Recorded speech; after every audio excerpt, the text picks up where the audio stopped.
Bonjour, alors aujourd'hui je vous propose une chanson qui évoque, enfin pour moi, le déconfinement. C'est une chanson qui date des années 40, 1940, qui a été écrite par Boyer, que Brassens nous a fait connaître. Il la chante, le grand Brassens, comme une chanson de sa jeunesse.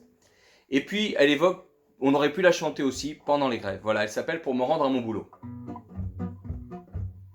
Pour me rendre à mon bureau, j'avais acheté une auto, une jolie traction avant, qui filait comme le vent. C'était en juillet 39, je me gonflais comme un bœuf, dans ma fierté de bourgeois, d'avoir une voiture à moi. Mais 20 septembre, et non pas pour la guerre, 8 mois plus tard, en revenant, réquisition, ma 11 chevaux légère, 5 verboten provisoirement, pour me rendre à mon bureau. Alors j'achète un moto, un joli vélo moteur qui fait du 40 à l'heure. En cheval sur mon teuf-neuf, je me gonflais comme un bœuf, dans ma fierté de bourgeois, de rentrer si vite chez moi. Elle ne consommait presque pas d'essence, mais presque pas, c'est encore trop. Voilà qu'on me retire ma licence, j'ai dû revendre ma moto, pour me rendre à mon bureau.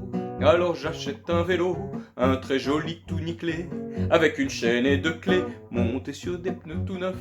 Je me gonflais comme un bœuf, dans ma fierté de bourgeois, d'avoir un vélo à moi. J'en ai eu coup sur coup, une douzaine, on me les fauchait périodiquement. Comme chacun d'eux valait le prix d'une Citroën, je fus ruiné très rapidement, pour me rendre à mon bureau.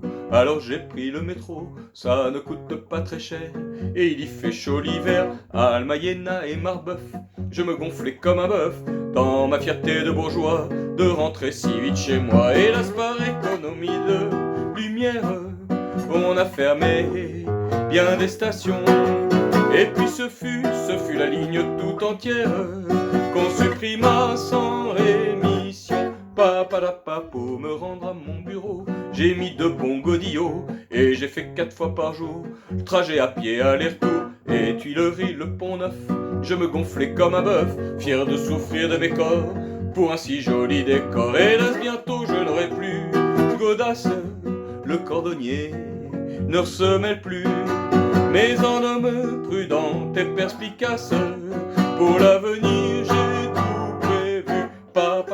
Je vais apprendre demain à me tenir sur les mains. J'irai pas très vite bien sûr, mais je n'userai pas de chaussures. Je verrai le monde de bas en haut, c'est peut-être plus rigolo. J'y perdrai rien par surcroît, il est pas